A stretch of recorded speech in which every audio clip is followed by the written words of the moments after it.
But what happens is it's just like when a team loses, like Storm lost 10-1 the other day. Are they really a 10-1?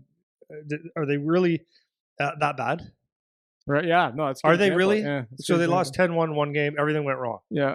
Everything. Shots were even, but everything went wrong. Are they really a 10-1 game? And if they win 7-0 the next night, are they really a 7-0 game? You're never that bad and you're never that good. You're somewhere in the middle. And it's the same with the kids and performances. So the problem is, and I told this to my wife, I said, it's very easy to say when you see someone play their best games, right? To say that's what you are. That's what you are.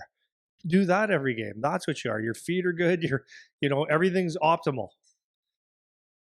You're in the zone. Like you can't do anything wrong. And then if you go to a mediocre game or your average game, which average means that's what you really are, you sit there and you go, okay. We got to remember that.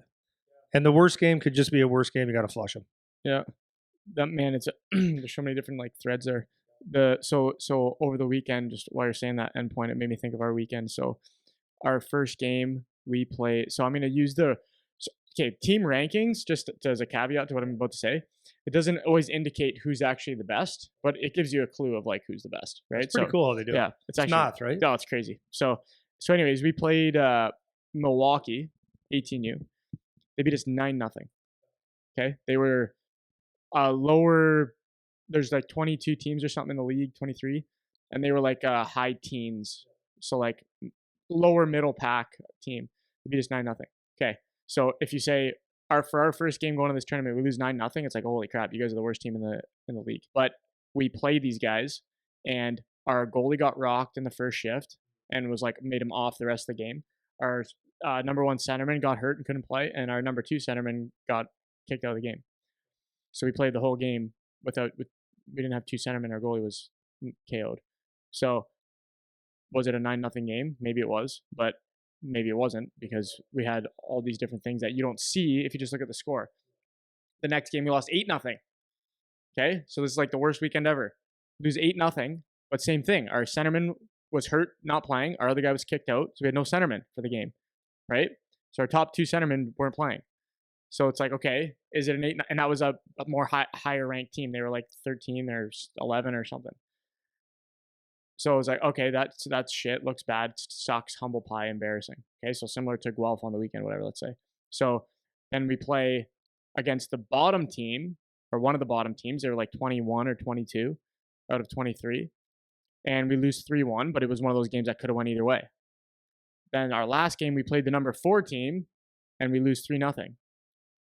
It's like what happened? It's like, I don't even know how to analyze what happened, right? If you're looking at the scores, it makes no sense, right? So this is kind of to your point about you have your shit sandwich games, everything goes wrong. You have your best game ever where everything goes right. You have the majority of the games in the middle, and it doesn't necessarily indicate who played well or didn't, or is the team good or not, or whatever, right?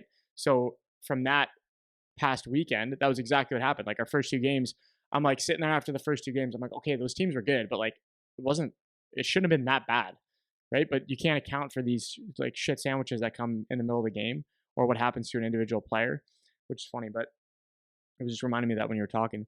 But just going back to the parent thing, like I'm constantly just reminding myself or trying to remind myself about this conversation we had last week about expectations. Like, what are you actually trying to get out of watching? And what are your goals when you're watching your kid as the mom and dad?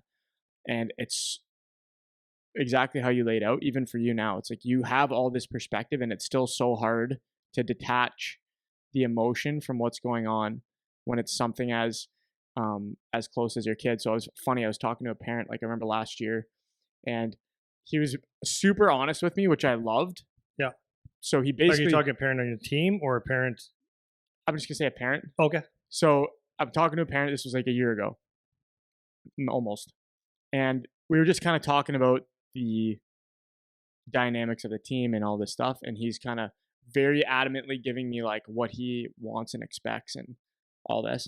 And I'm talking to him and I'm like listening to it. And as I'm listening, I'm like, okay, like a little aggressive, but whatever. So now I start in my head, I start going, okay, like that, maybe a dad we got to watch out for, whatever. And then he's like, and honestly, man, like this is how he finished his sentence. He goes, honestly, man, I understand how this it sounds, like what I'm saying to you, but like this is my life. Like that's what he said.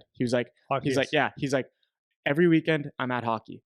All my social life is at hockey. My kid plays hockey, and that's all we do. He's like, that's all we do. He's like, so whether that's good or bad, it's like this is what I do. It's my entertainment. Like this is what I get to do with my life. I'm not going to the movies. I'm not going to do whatever other things. He's like, I'm taking my kids to their sports and I'm watching.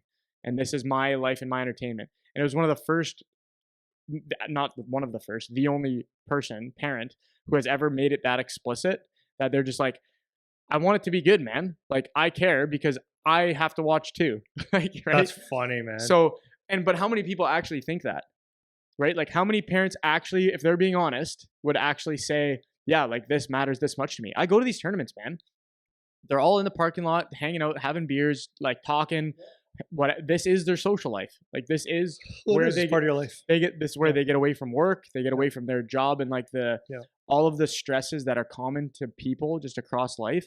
You go to the rink for 4 hours on a weekend and you're away from it and you get to escape the things that are causing you stress and pressure and whatever, just like anyone's hobbies that they would have. If you're somebody who likes to go golfing, if you're somebody who likes to be a gardener, If you like a garden, if you like a good garden or something, it's Yeah. like it would be similar to something like that, right? Stamp collecting. Yeah, stamp collecting, Yeah. whatever. If you like to sew or knit, so it's nothing, no different than that. So I can understand you getting caught up in that, and it's I think it's just the awareness. Like if you can be honest about it, it can help you to better shape like decisions that you're making and all this kind of stuff when you're watching the game. You know what I mean? Oh, 100%. So